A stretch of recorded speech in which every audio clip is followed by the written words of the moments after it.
Hey, it's Tom from Tom's Toons. Today I'm going to take you through oil change, filter change, and lower unit lube change, the Winterizing, a 60 horsepower Mercury command thrust. This model is a year 2020, but these are super similar. The process is going to be the same. There might be some small details different from your motor at home. If you like our videos, you find them helpful, please like them, click the like button. Subscribe to our channel so you can see more videos as we release them, new videos that are coming up. And if you want to support our channel, you can always do that at buymeacoffee.com/Tom's Toons. Let's get to work on this. We are out here. Corey just got done scrubbing down our little 16-foot tri-tune. This is a fun project we did a few years back with a custom transom. 60 horse Merc, fuel injected, the Merc command thrust. It scoots this boat right along.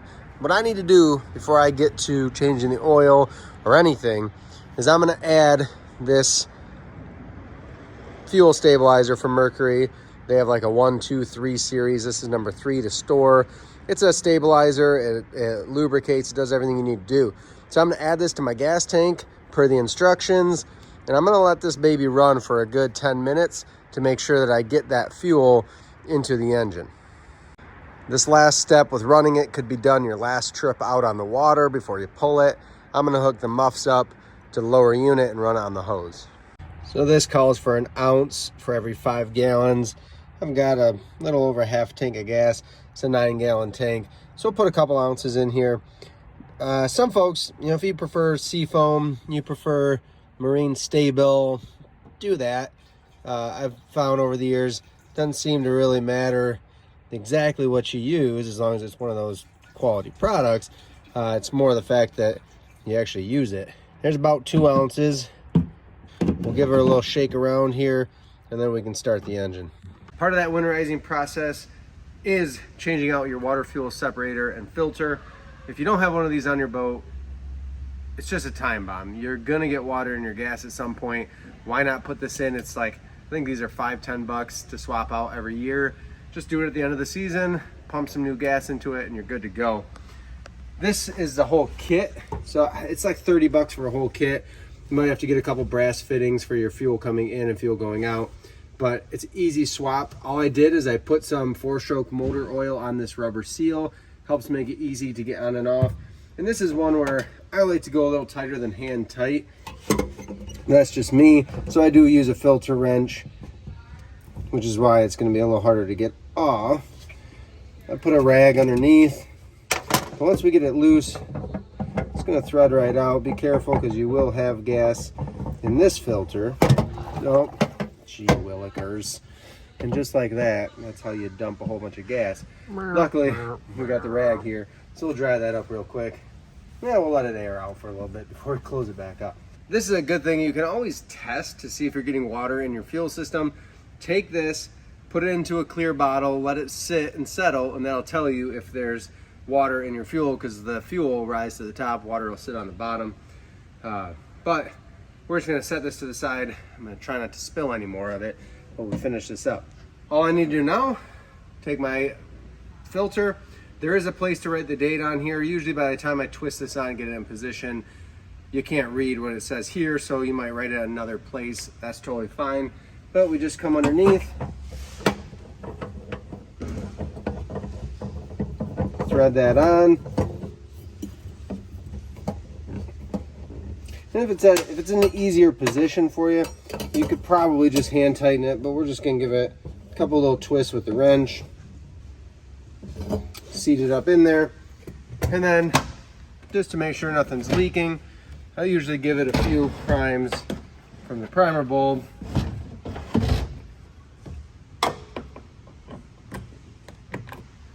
Remember, when you're priming your motor, if you can prime it with the arrow going vertical or the primer bulb going vertical, you're going to get a much better pull of fuel. So I'll take a good 10 pumps or so to fill that filter back up. And remember, we stabilized our fuel, so I'm not worried about that. But I just like to prime it, get it firm, and just reach my hand around, make sure there's no gas coming out. Looks good. So we can let this area dry out before we shrink wrap the boat. But that is changing your water fuel separator. Quick, easy process, just a couple minutes, a couple dollars, and you're protected for next year. Got the hose running, muffs hooked up. I should add, I do put a little bit of this in every fill up. This stays in that gas compartment and gas tank compartment. This boat can sit sometimes for a few months because we got a couple other boats that we use depending where we go. So I do run in there all the time. Not a bad idea, just because better to have your fuel stabilized than not. Got water pumping. We're gonna let it run, just idle, get warm. I'm gonna give it probably a good 10 minutes here. Really move some fuel through it before it gets stored away for the winter. I've left it running about 20 minutes just on the hose at idle. And I feel like you can kind of smell the little bit of difference once you start to get that fuel additive working through. You know, on a 2-stroke, it might smoke a little more, but in this case, there's just a little different smell to the exhaust coming out. So we're gonna call it good there and know that we got the fuel run through it.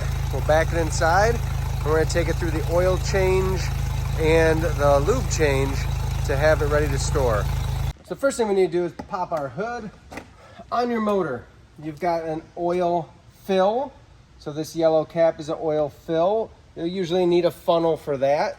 And then on the other side, the port side of the motor, we've got our oil filter. On this motor, it's nice, it's easy to get at. A lot of motors, you have to remove a side cowl or get at them in a real tight spot. And then we have an engine level check here, so a dipstick, if you will.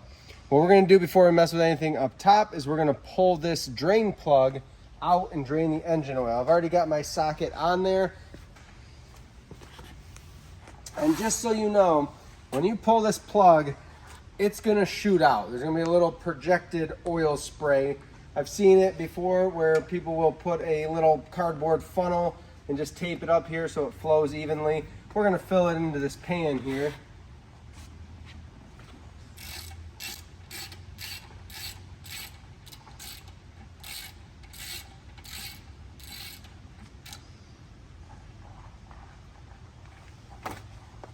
Woo, right to the edge. We do this on cardboard for that very reason. Have a couple rags handy, and really the color on this oil is not too bad. I think we put about 20-30 hours on it this season. We built our big 22-foot Tri-Toon, so this one kind of got back burnered. This is kind of our fishing, and we trailer it around to different lakes. But that color oil, it's not totally black. I change it every season at the end of the season.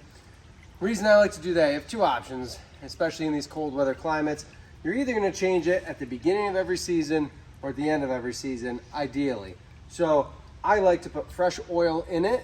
I'll turn the engine over, we'll show you that in a minute, so that everything that's in the motor, gear lube and motor oil, is all fresh. That way I have fresh oil sitting in the engine versus last year's oil. If for some reason there was moisture in the lower unit lube or the motor oil, that could wreak havoc. So let's replace them now rather than wait. We're gonna let that keep dripping, and then we're gonna pull our lower unit screws at the same time. Like I said, I have a big pan here, so it's easy for me to do both and let them drain. And having just run the motor helps everything drain a lot faster too. On the opposite side, over here, we have an oil level, a vent, and then our drain is actually way down on the front of the nose here. There's just big flat head screws. So what I'm gonna do is I'm gonna pull that vent out first, and that's gonna allow this to drain much easier once I pull that lower plug. There is a little seal. You pull that off and it's in rough shape, you can replace that, easy part to replace, but these look good. And then I can go down to pulling that cap out of the lower part of the lower unit. And what we're looking for here is just making sure that there's no white, milky consistency. There is a little magnet on the end of your plug, your drain plug, and that's just gonna help catch any shavings, It's normal to have a little bit of metal on there, but if you see a whole lot, you might have a bigger problem going on. If you're seeing white, it's milky, light gray on your drain or the fluid that's coming out, might be another issue you need to address with seals. But we look good, no water in there. Engine oil looked good. So we're gonna let this just drain for a second here. And then the engine oil is almost drained completely, so we can go up to the filter. Let's do that. So I've got this cool, I don't even know where I got this, if it's Mercury or what, but it's a little oil filter wrench. It just goes on a socket, and then I can pull my filter. So the filter here shouldn't be so snug that you can't undo it. Depends how tight I put it on last time. Apparently I went a little tighter than hand tight. A little bit's good, a lot's better. Who says that? Benny. We're gonna have to use a different wrench.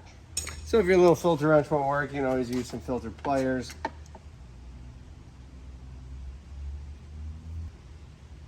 I can blame myself for this being so tight. I try to stick to the hand tight rule. And I know I always put oil on the filter seal, but golly, I really put this one on there last year. So I'm gonna shove a rag down in here because we're destined to lose a little bit of oil. And then we'll just go ahead and pull it out of there as quick as we can. I can put this in my drain tub. And then just like that, we're ready to put the new filter in. This is the Mercury brand filter. I go with OEM stuff just so I know I did it right. If you zoom in here, that's the part number. Chances are if you're watching this in the future, it will have superseded, but that's from the local dealer. The big thing you gotta remember to do on your filter to make it easier to get off in the future is just get some of that oil. There's a bunch of oil dripping right here, down around the rag. And we're just gonna lube up that seal. Maybe I didn't do that well enough last time. I'm gonna get a good little bit of oil all around that rubber seal. And then it goes right back on that cylinder that it came off of. So just thread it on gently, don't want to cross thread it. It's just kind of a goofy position here in terms of hand tight. That's usually why I just give it a little bit of help with my filter wrench. Just gonna give it a little bit more. Not crazy, don't have to wrench on it. Shouldn't have to use pliers to get it off, but that happens. So we'll pull our rag out of there. New filter is in. We're pretty much done draining here. So you could tilt your motor up and turn it to the side and just get that last little bit of oil out, tilt it up. The lower unit likes to tilt. And turn my engine. I'm gonna get a little more oil out of there. Pretty small amount. I usually just let it drain vertical. But now we know we got it all out. Just wanted to show you the difference there in case you wondered. We are ready to put our oil drain back in. We'll leave the lower unit just for a minute here, let that keep draining. Proper size to use on that, it's gonna be an 18 millimeter. I've changed this a few times, not gonna lie, that bolt's not in perfect shape anymore. But it's got a little seal on there too, so make sure your seal's in good shape, that yellow. And then we can go ahead and thread this right back in. Tighten that up. It's another one that just snug it into that seal and you're good. We're gonna move over to the lower unit before we put our engine oil in. We're gonna put that vent screw back in. We're gonna pull the oil level out. That also has a seal on it. This is a goofy part about outboards and putting lower unit lube back in. So you can actually do just a squeeze tube, but we've got a couple different ones here, a couple different fill pumps. So this is out of a kit. It's gonna thread right in to that same thread or fitting that we had our plug come out of. From here, I've got a new bottle of lube. We're using the Mercury SAE 90 gear lube. I'm just gonna thread that on, and we're gonna give it pumps until we see lube come out this top oil level hole. It always takes a lot more than you think.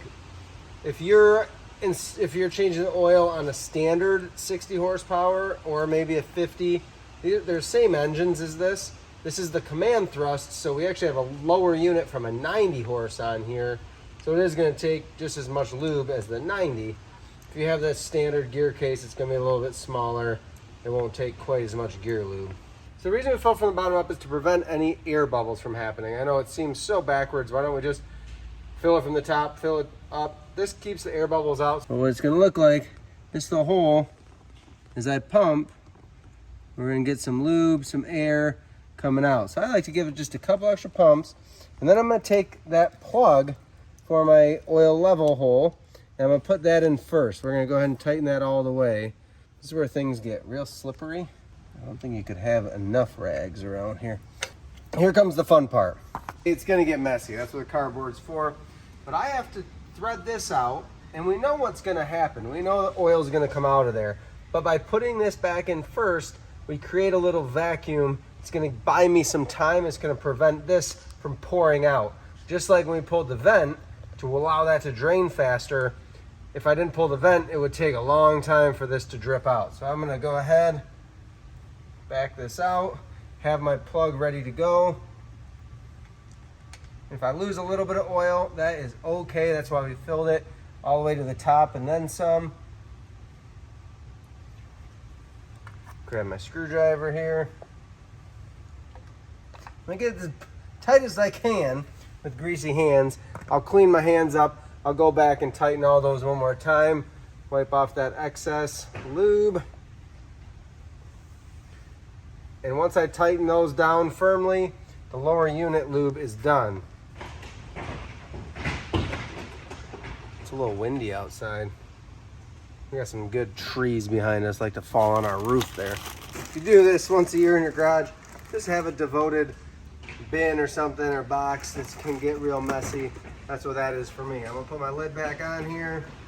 So this is a quart. We used just about half of it. So keep that in mind. That's still fine to use for next year. I'm gonna go ahead and wash my hands up so that I can tighten these all the way and be done with it. Look at that. Take a towel.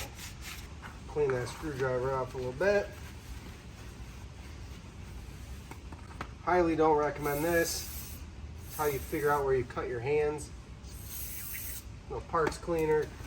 Gets the grease off everything. So now I can give these one more good solid turn.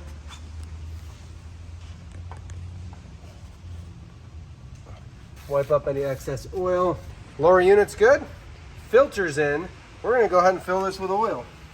So on most of the newer motors, it's gonna tell you right on the top, engine oil, 3 liters or 3.2 quarts. When we do the oil change, I just get a gallon every year. I end up with some spares here and there. And then we run 10W30, which since we're in a little bit cooler climate, we definitely use that versus 2540. 10W30, what our local marina recommends. I've never been able to pour in there. On my Suzuki, I can do that, but on the Mercury, I hold a funnel in place. And then this isn't a full gallon. There's about a quart, a little over a quart left. So we're gonna go ahead and just finish this one off. I know it's gonna take the whole thing, so I can dump that right in. And then we know it's gonna take a couple more quarts. It's at 3.2 quarts. So on this is a new bottle, 4 quarts. So we'll go ahead and drain this one down to just above the 2 quart line. This is how you can read it on the bottle there.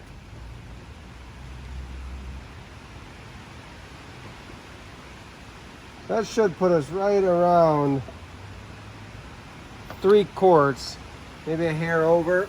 I'll tell you, you can buy 3 quarts of oil at the marina or online probably nowadays. But if you do a filter change, you're probably gonna need more than the 3 quarts.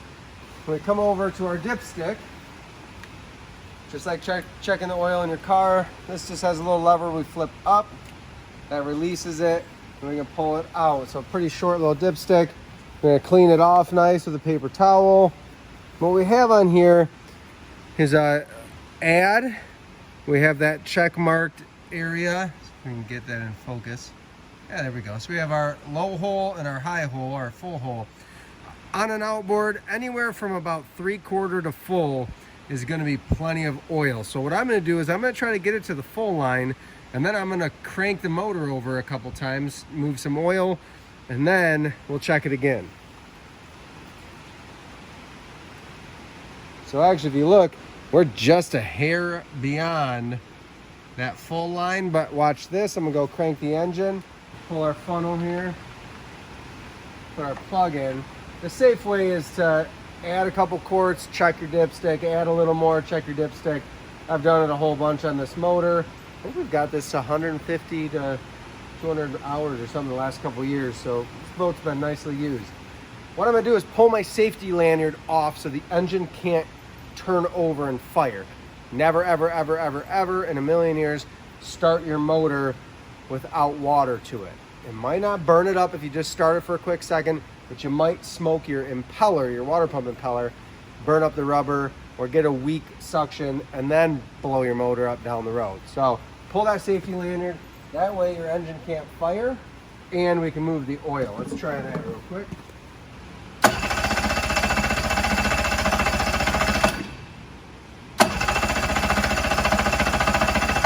Let's check our dipstick now.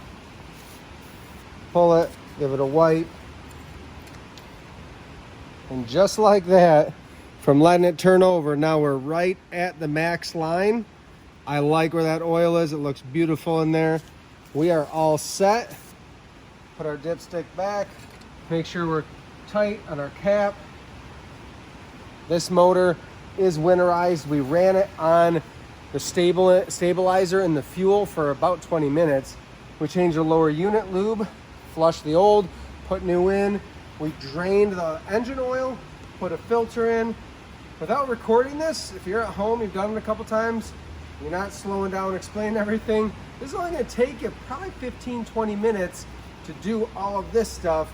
If you run your last tank of gas with stabilizer in it, that last trip for the year, that's gonna take care of your fuel, especially the gas that stays in your motor all year. This is a pretty quick, easy task for you to do at home. Save yourself a whole bunch of money. Give it a try. Again, subscribe, hit that like button. Please comment if we're helping you out.